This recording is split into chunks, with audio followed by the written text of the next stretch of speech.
Garlic. I'm big on the ranch powder. There's chamoy. The Kentucky sun poured golden light through the kitchen window as Amy Slayton shuffled around her counter, gathering ingredients. The air buzzed with excitement and mild tension. Today, she and Tammy were trying something new: homemade pesto.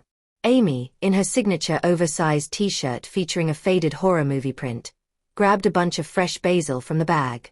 "Tammy, we gotta wash these," she said, sniffing the leaves. "Smells good, huh?" Tammy, perched in her wheelchair near the counter, arched an eyebrow. "I dunno, Amy. That looks like rabbit food." Amy rolled her eyes. "Girl, you always say that about green stuff. But you'll eat a whole thing of sour cream with a spoon." Tammy smirked but didn't deny it. Across the room, Gage toddled toward his mother, gripping the edge of her shirt. "Mama," he called, wide-eyed with curiosity. Amy ruffled his hair. "You wanna help, baby? You can be my little sous chef." Tammy groaned. "Oh Lord, now we got a toddler in the kitchen? This pesto bout to be real interesting." Step 1. The basil battle. Amy placed the basil in a colander and turned on the water. "Tammy, we gotta wash these leaves real good. Dirt and bugs and stuff." Tammy made a face. "Why we even eatin' plants in the first place?" "Because we tryin' to be healthy. Dr. Proctor would approve of this, okay?" Tammy rolled her eyes but reached over to grab a few leaves. She inspected them, skeptical. "You sure these ain't poison ivy?" Amy laughed. "Girl, if it was poison ivy, your face would already be swellin' up." Tammy sniffed the basil. Smell kinda nice. Like Italian food." "That's 'cause it is Italian food, dummy." Tammy tossed a leaf at Amy. "Rude." Gage giggled and clapped, delighted by the interaction. Amy continued rinsing the basil while Tammy half-heartedly helped. The kitchen was already starting to smell like a fancy restaurant, and despite herself, Tammy was intrigued. Step 2. The Great Garlic Debate. Amy lined up the next ingredients: garlic, Parmesan cheese, pine nuts, olive oil, and lemon juice. Tammy's eyes locked on the garlic. "You sure we need that much? We ain't tryin' to kill no vampires." Amy laughed. "Garlic makes it taste good, Tammy. We ain't makin' plain lettuce soup." Tammy scrunched up her face. "I dunno. I ain't tryin' to breathe fire after eatin' this." Amy sighed and handed her a clove. "Smash it with the back of this knife." Tammy hesitated. "You sure I ain't gonna chop my finger off?" Amy smirked. "If you do, at least it'll be a dramatic episode." Tammy groaned. "TLC love that, huh?" She carefully placed the garlic clove on the cutting board and slammed her palm onto the knife. It made a satisfying thwack. "Oh, that was kinda fun." Amy chuckled. "See? You gotta trust me sometimes." Step 3. Blender versus food processor. Now came the real challenge: blending the ingredients. Amy pulled out an old blender she had since her YouTube days.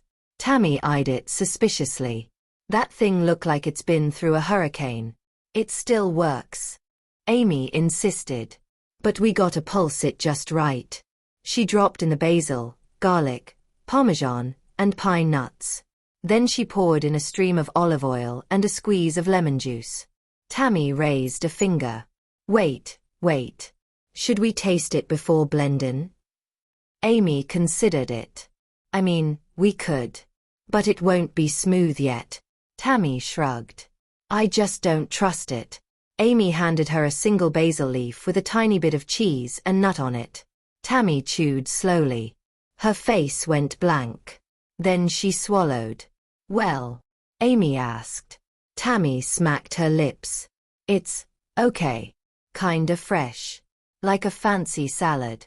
Amy grinned. "See? Told ya." They secured the blender lid. Amy hit pulse. The machine whirred, then sputtered, then stopped. Tammy burst out laughing. "I told you that thing was busted." Amy groaned. "Dang it.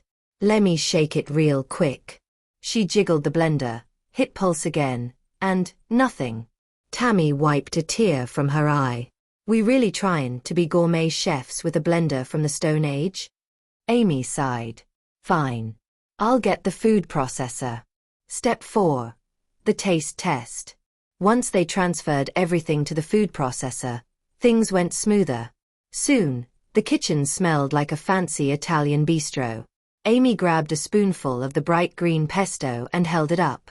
Moment of truth, Tammy. Tammy eyed it warily. You go first. Amy took a bite. Her face lit up. Oh my God. It's actually good. Tammy squinted. You lyin'. Girl, taste it. Tammy hesitated, then took a tiny spoonful. She rolled it around on her tongue, waiting for some awful aftertaste. But it never came. Instead, she licked her lips. Ha! Amy gasped. Ha! That's all you got to say. Tammy shrugged. It's actually good. Real fresh. Ain't as bad as I thought.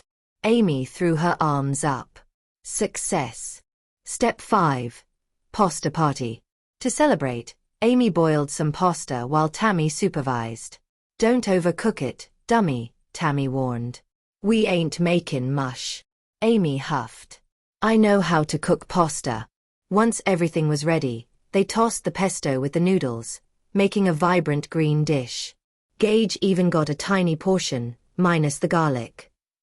They sat at the table, taking their first official bites. Tammy chewed thoughtfully. Dang. This better than restaurant food. Amy grinned. Right. We should open our own Italian place. Call it 1,000 Pound Sisters Pesto Palace. Tammy snorted. Ain't nobody gonna eat at a pesto palace in Kentucky. They both burst out laughing. Amy took another bite. This was fun though. We should cook more often. Tammy smirked. Long as it ain't kale chips, I'm in. Amy shook her head with a laugh. Baby steps. Tammy. Baby steps. As they ate, the camera zoomed in on their smiles. Two sisters, bonded by food, laughter, and one surprisingly delicious batch of pesto. Want me to expand on any part? I could add more dialogue, kitchen mishaps, or even a surprise family visit.